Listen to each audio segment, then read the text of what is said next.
Welcome to the second part of Business Africa.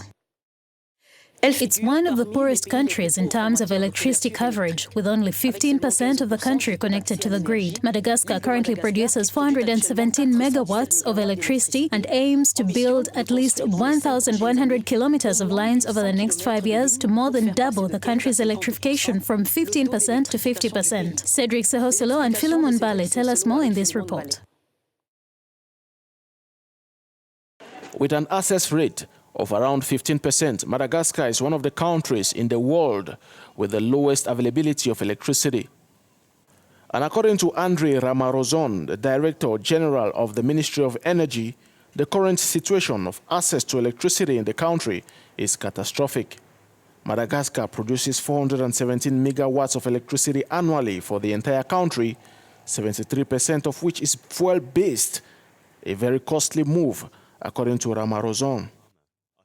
Another major problem is access to finance.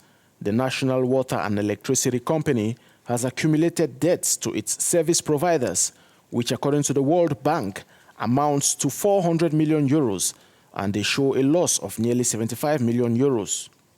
The Malagasy government plans to involve the private sector as a solution to the problem.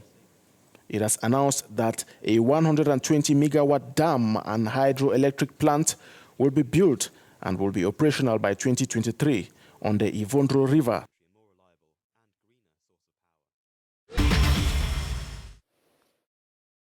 How can we produce enough food to feed a continent that is becoming warmer? That is an increasingly urgent issue as Africa moves towards a widespread economic crisis that is now manifested in rising food prices. Some states, such as Côte d'Ivoire, Mali, Morocco, and Zambia, have put in place priority investment plans of $300 to $400 million each to prevent these famine risks.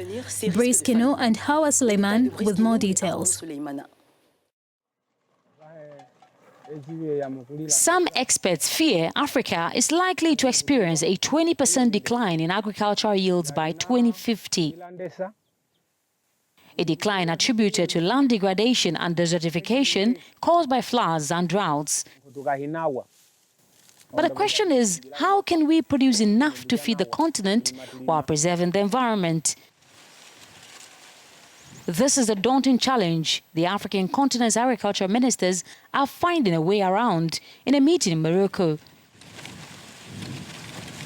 Earlier this week, while part of the Central African Republic was drowned by floods, drought in South Africa threatened nearly 45 million people with starvation, according to the Food and Agriculture Organization.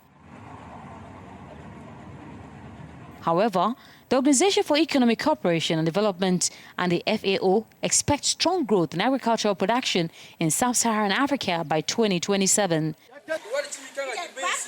It expects a 30% increase in crop production and a 25% increase in meat production. However, the question remains, is this progress enough to ensure food security in Africa? That's it for this edition of Business Africa. Thank you for watching. You can revisit these stories on our website, or you can follow Africanews on Facebook and Twitter in French and English. More programs are coming up. See you soon.